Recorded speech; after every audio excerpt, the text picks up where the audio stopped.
Hi, my name is Tom Wishon, and I wanted to talk to you today about the importance of set makeup in being fit for your best set of golf clubs. Well, what do I mean by set makeup? Okay, set makeup is the complement of what all the clubs are that you choose to play with. You know, the USGA tells us that we can only play with 14 golf clubs in our bag of clubs. Good news is they don't tell us what 14 clubs to play with.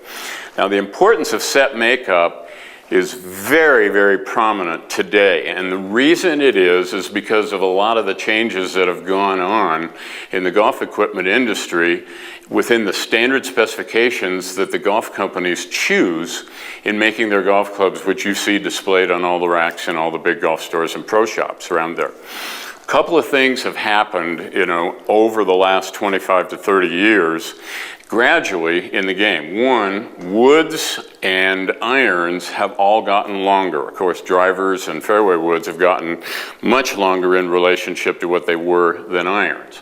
But if you go back into the 1980s, from the turn of the 20th century through the 1980s, every single company's drivers for men were 43 inches long, 42 inches long for women. 3 woods for men were always 42 inches long. The loft, the average lofts that were, or standard lofts, because everybody followed them back in those days, 3 woods were 16 degrees, 4 woods were 19 degrees, 5 woods were 22 degrees, and we really didn't see many 7 woods back in those days. But the real change in loft came with the irons. You go back 25 to 30 years ago, and using the 5 iron as an example, everybody in the golf industry made their 5 irons with a standard loft of 32 degrees. Today, the average loft of 5 iron is 25 to 26 degrees, and you can even find a number of sets where the 5 iron loft is as low as 23 degrees. Okay, within all of our research in club fitting for all different golfer types out there, one of the things that we've found out is something that we put together under a term called the 24-38 rule. What that means is that the average golfer, we're talking about people shooting from low 80s to 100, the average golfer does not have the skill to consistently hit an iron that has a loft of 24 degrees or lower, or at a length of 38 inches or longer.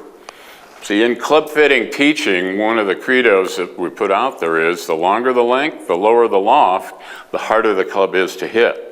So nowadays we have sets where then when they're sold as a 3-through pitching wedge or 3-through a wedge, you have a 3 iron, a 4 iron, a 5 iron, and sometimes even a 6 iron that the lofts are so low that the majority of golfers just can't hit them very well. So golfers who go in and buy their golf clubs off the rack in big retail stores often walk out with a set of irons that they have at least 3 clubs, sometimes 4, that they really can't hit consistently enough to even merit having them in the bag. I'll never forget a number of years ago when I was at Pinehurst down in Southern Pines for a business trip, and I was killing some time before the meeting started, and so I'm wandering around outside the big pro shop at Pinehurst.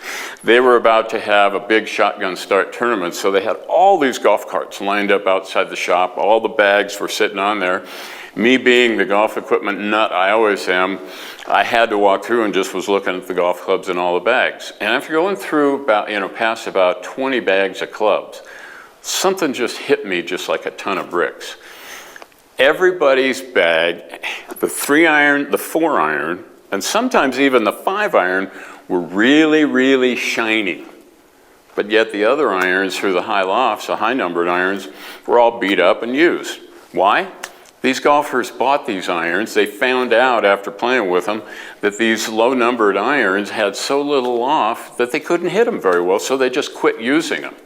Well, set makeup fitting is all about getting the right complement of clubs that gives you the greatest number of clubs that you can hit consistently well.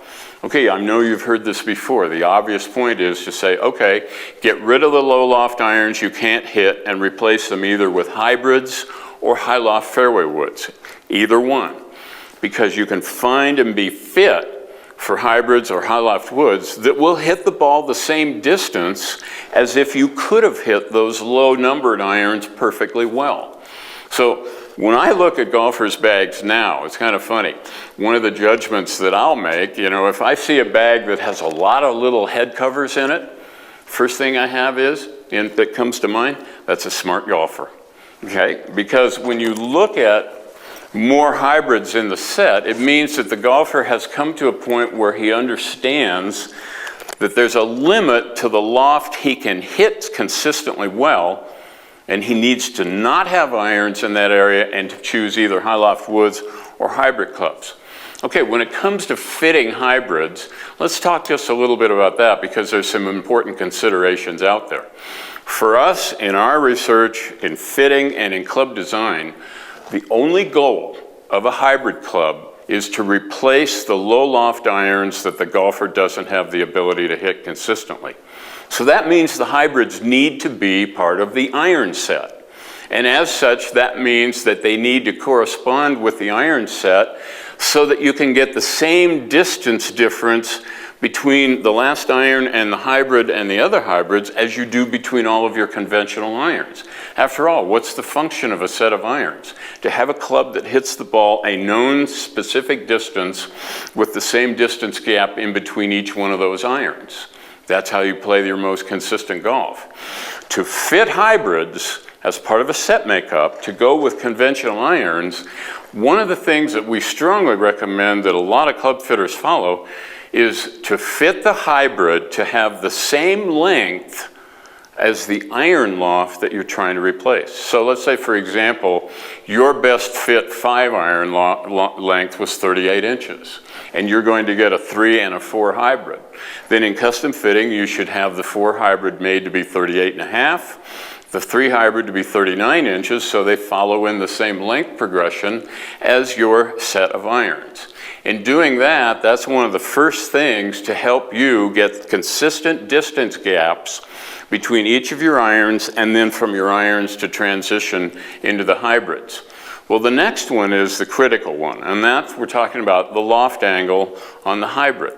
Okay, what is it that makes hybrids easier to hit than irons of the same loft?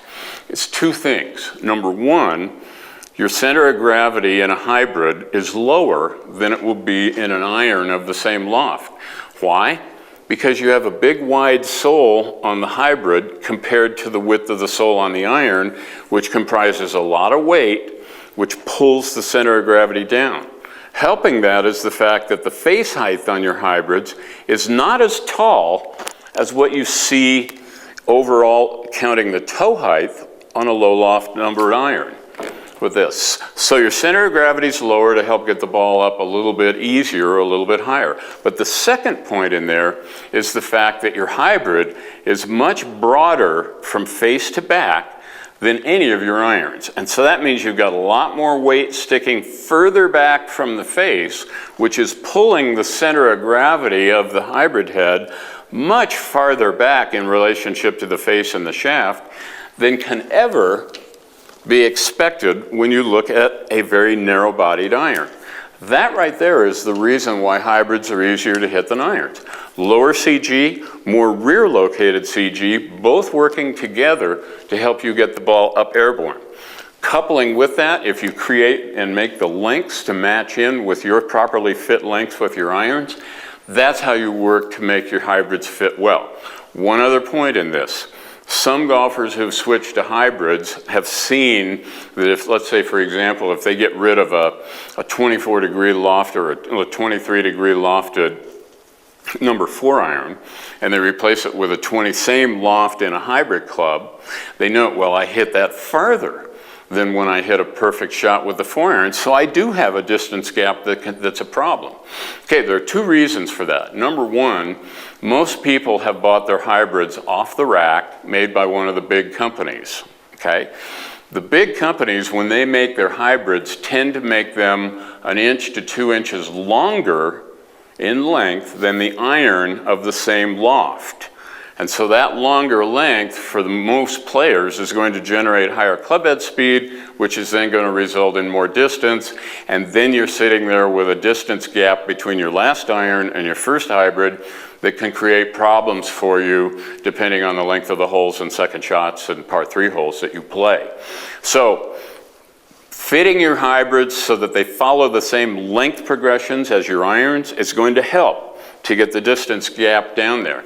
The other point you have to look at has to do with your club head speed and when you release the club into the ball. Okay, the higher the club head speed and the later the release, the more distance that a golfer is going to get with a hybrid of a given loft.